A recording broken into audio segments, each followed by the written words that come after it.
Good evening all. Last lecture में हमने legal position of mens rea in English law देखा था। उसमें हमने एक केस डिस्कस किया था आर वर्सेस प्रिंस का, जो कि काफी इंपॉर्टेंट केस है मेंस्ट्रुआ टॉपिक के लिए। इसके बाद इसमें कुछ और केसेस आएंगे जो कि इंपॉर्टेंट है, जैसे आर वर्सेस टालसन का केस है, ठीक है। उसके बाद जो है शिराज वर्सेस बीरुट्जन का केस है।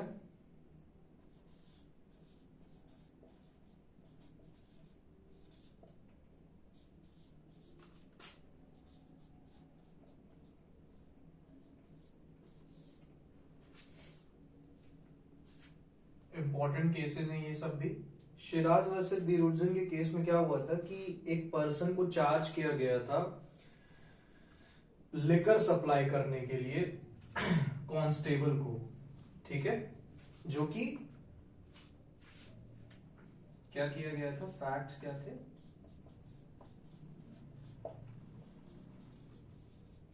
Person was charged for supplying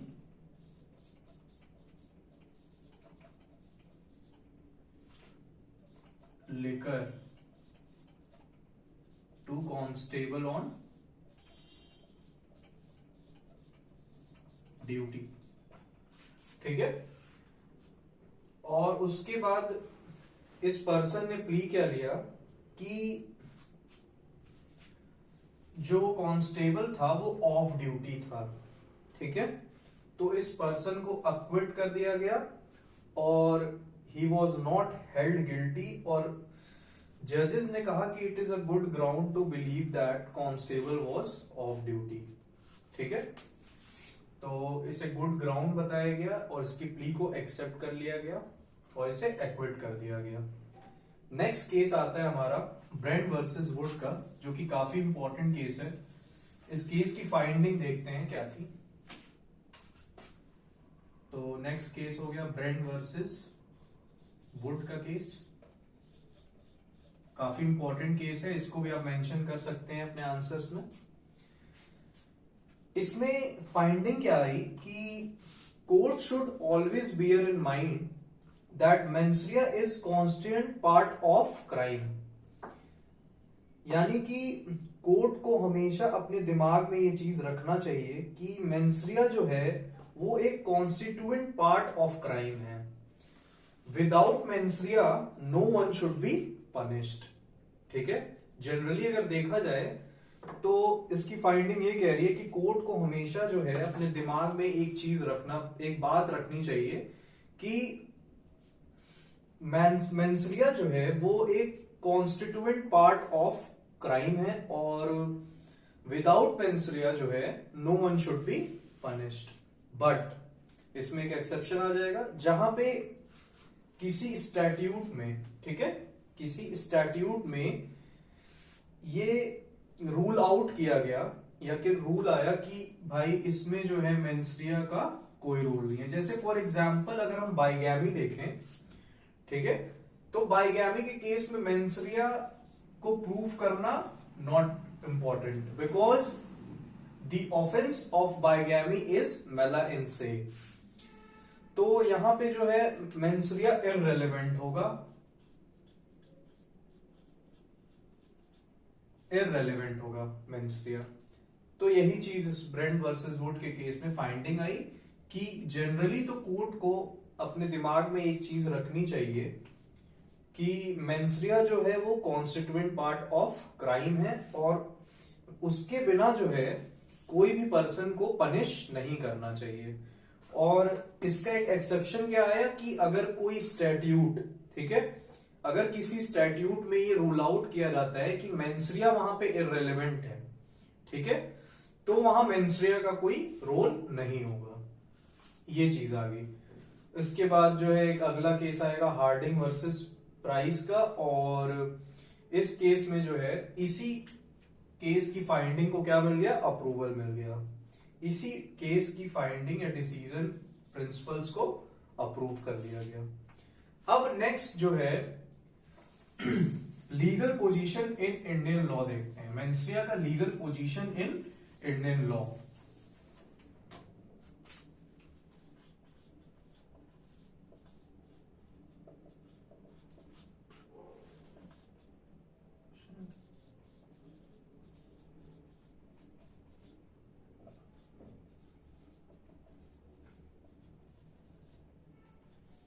Indian law में मेंस्ट्रुआ की लीगल पोजीशन क्या है? तो इसमें जो है 3 तरीके से मेंस्ट्रुआ को एप्लीकेबल किया गया आईपीसी में। एक तो पहला जो है वो पॉजिटिवली किया गया, ठीक है। पॉजिटिवली इन द सेंस कि इन सेवरल ऑफेंसेस जो है मेंस्ट्रुआ को डिनोट कैसे किया गया? आईपीसी में आप कहीं भी देखेंगे, ठीक है, मेंस्ट्रुआ टर्म आपको कहीं लिखा हुआ नहीं मिलेगा, ठीक है। मेंस्ट्रुआ टर्म कहीं लिखा हुआ नहीं मिलेगा। इन प्लेस ऑफ मेंस्ट्रुआ वहां पे क्या मेंशन होगा? या तो फिर टर्म इंटेंशनली,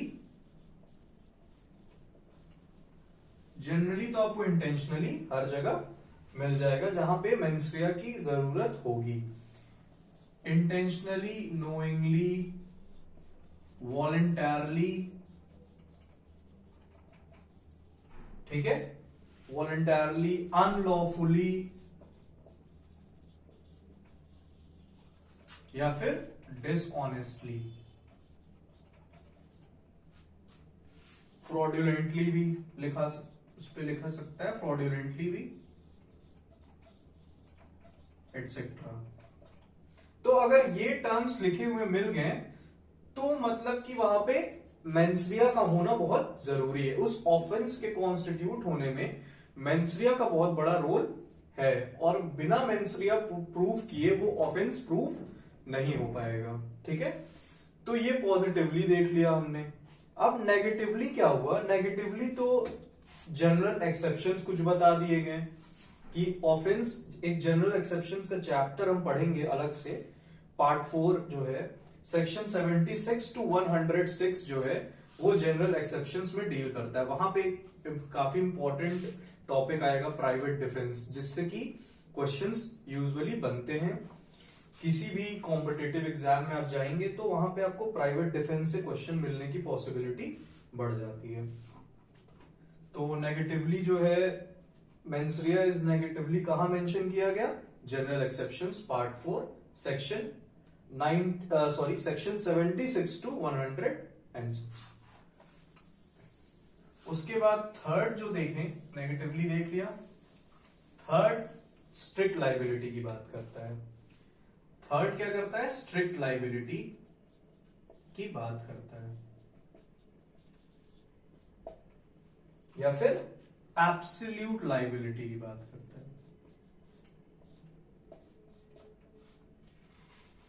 ये जो है एक लैटिन मैक्सिम पे बेस्ड है, ठीक है। क्यू फेसिट पर एलियम फेसिट पर से।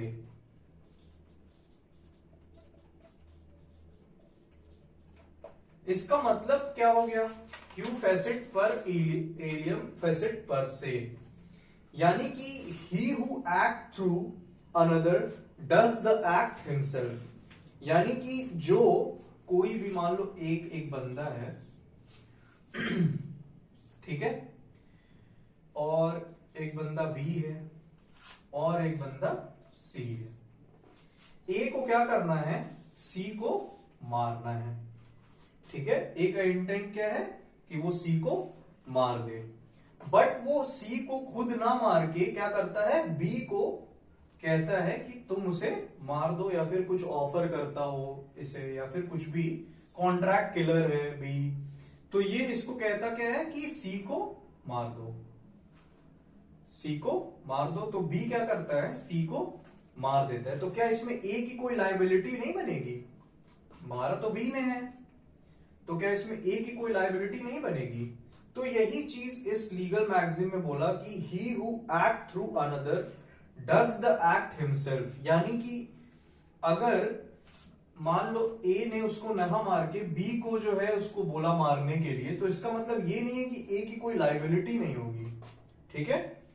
ए जो है वो भी लाइबल होगा इस ऑफेंस के लिए, बिकॉज इसने क्या किया, इसको कॉन्ट्रैक्ट दिया कि इसको मार दो, ये कॉन्ट्रैक्ट किलर था सपोज करिए, तो इसकी लाइबिलिटी भी जो है स्ट्रिक्टली यहां पे बनेगी।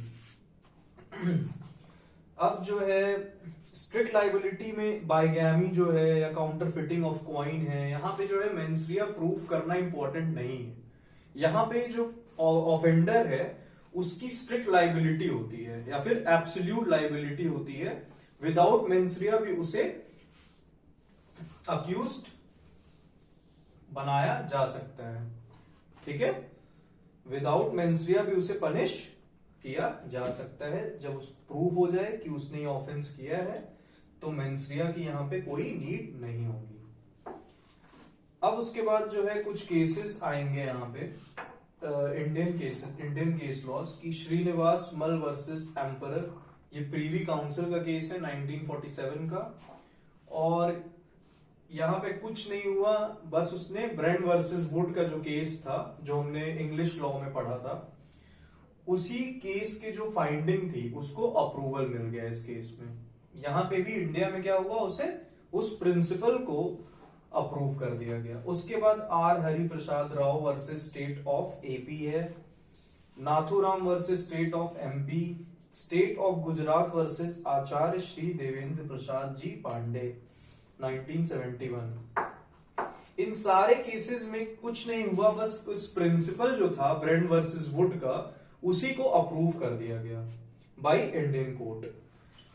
तो इंडियन लॉ में अगर केस लॉज में अगर देखें तो एक दो केसेस आप लिख लीजिए ताकि आपको एग्जाम में मेंशन करने में इजी रहे।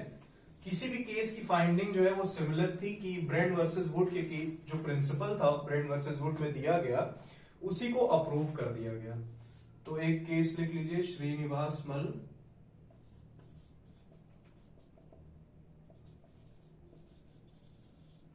वर्सेस एम्परर, ठीक है, ये 1947 का केस है, प्रीवी काउंसिल। उसके बाद एक और केस लिख लीजिए, Nathuram versus state of MP, और एक इंपॉर्टेंट केस आता है इसमें, state of Maharashtra versus MH George का केस आता है। इसमें एक क्वेश्चन बनता है कि इसमें 3 जजेस बेंच थे, जस्टिस सुब्बा राव, जस्टिस अयंगर और जस्टिस मधोलकर। ये 3 नाम आप जो है नोट कर लीजिए। केस का नाम क्या है, state of Maharashtra versus MH George का केस, इंपॉर्टेंट केस है। इसमें ये 3 जजेस का जो बेंच बैठा था उस पे क्वेश्चन आ चुका है कि कौन से 3 जजेस थे।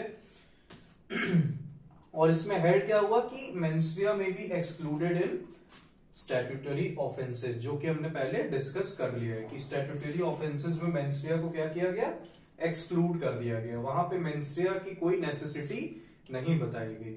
अगर वहां पे जरूरी होता तो कोई ऐसा टर्म यूज किया गया होता जो मैंने बताया पॉजिटिवली में कि इंटेंशनली, वॉलंटरली, फ्रॉडुलेंटली, नोइंगली, ये सारे टर्म्स जो है यूज किए जाते हैं। अब जो है कुछ एक्सेप्शंस भी होते हैं मेंस्ट्रिया में, ठीक है। एक्सेप्शंस में वही जो मैटर ऑफ स्ट्रिक्ट लाइबिलिटी हो गया, एब्सोल्यूट लाइबिलिटी हो गया, या कोई rules related to public welfare हो गया, वहां पे मेंस्ट्रिया का कोई नीड नहीं होगा। जब रेप केसेस में ये प्रूफ करना मुश्किल हो जाए कि मेंस्ट्रिया का क्या, यानी मेंस्ट्रिया को प्रूफ करना अगर डिफिकल्ट हो जाए इन रेप केसेस, तो वहां पे भी मेंस्ट्रिया को एक्सेप्शनली लिया जाएगा। उसके बाद जो है यही सारी चीजें आएंगी। पब्लिक न्यूसेंस का मामला हो गया। अब जो है नेक्स्ट टॉपिक जो हमें डिस्कस करना है वो है एक्टस रियस। एक्टस रियस जो कि एक एसेंशियल एलिमेंट ऑफ क्राइम है।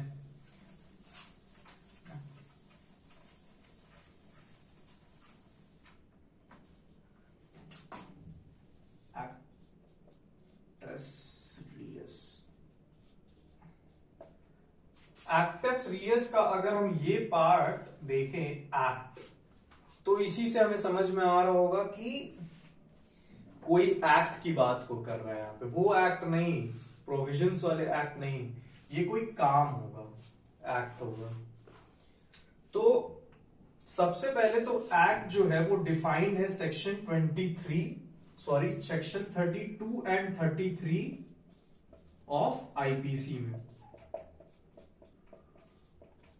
वहां पे एक्ट के लिए एक्ट इंक्लूड सिंगल एक्ट या फिर single illegal omission. Act always include omission, ये हमेशा याद रखना चाहिए। एक्ट ऑलवेज इंक्लूड्स ओमिशंस, ठीक है। तो according to section 32 and 33 act includes single act या फिर सिंगल इलीगल ओमिशन। किसी ड्यूटी को परफॉर्म करना है हमें, लेकिन उसे इलीगली हम क्या कर रहे हैं, ओमिट कर रहे हैं, इलीगल ओमिशन। उसके बाद series of act, act includes series of acts also, ठीक है। Act includes series of acts also.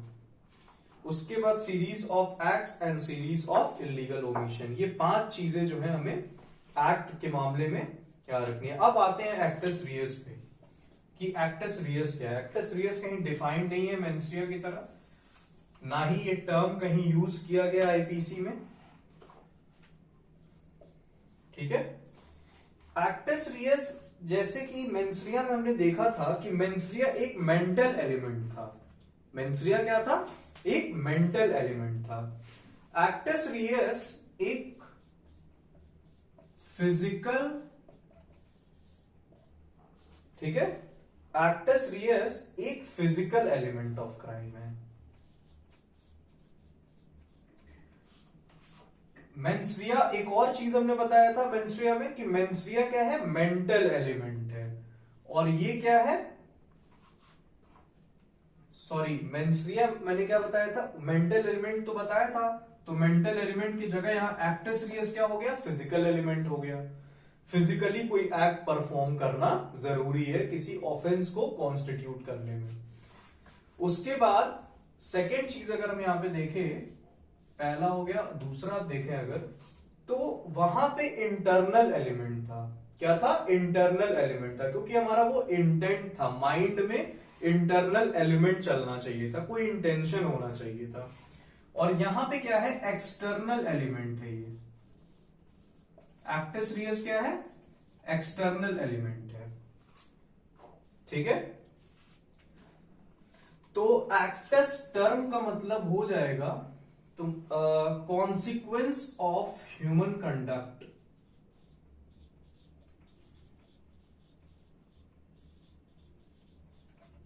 Consequence of human conduct.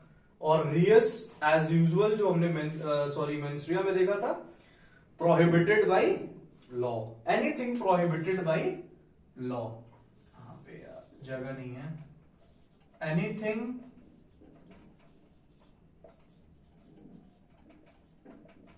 Prohibited by law. तो एक्टस टर्म से क्या हो गया, कॉन्सिक्वेंस ऑफ ह्यूमन कंडक्ट, और रियस टर्म से क्या हुआ, एनीथिंग प्रोहिबिटेड बाय लॉ। तो इस टर्म से हमें क्लियर हो जा रहा है कि ऐसा ह्यूमन कंडक्ट,